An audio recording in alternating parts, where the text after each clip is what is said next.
Oxygation, this refers to a new irrigation practice, new irrigation method whereby you use aerated water for drip irrigated crop. So you have different systems for mixing air from the atmosphere with the irrigation water, and we use that aerated water for crop irrigation.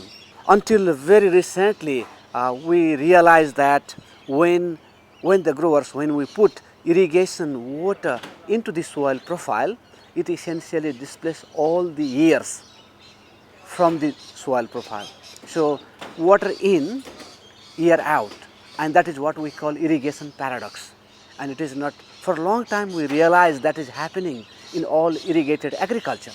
So the way around for the best return to irrigation water from the plant's point of view is some way or some mechanism by which, if we can put air and water together, the plants would be able to immediately take up that water that we use for irrigation.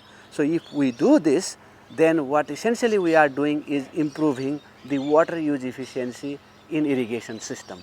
The conventional irrigation method we have here in Australia, for example, is furrow irrigation, which is not very efficient. We lose about 50% of the irrigated water through evaporation, through drip drainage, through runoff. But the modern irrigation practices such as drip and subsurface drip irrigation, they are very efficient in terms of utilizing the water.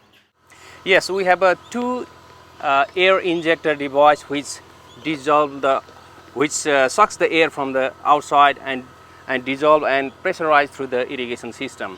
So we have here, it's like a air injector device is called Magi air injector, and we have another device here is called Sea Air. It's also mix the air and pressurize through the system, irrigation system, and it goes to the all the tops. Sucks the air from outside and dissolve with the systems and goes through the drip line to the different tops. Yes, with the oxygation, definitely the biomass has increased, root density has increased, and yield is increased. Yes, I have a field trial at the Emerald, the bigger size, bigger field size, and that was 2007 and 2008 one cycle, and 2008 and 2009 in the second cycle of the cotton.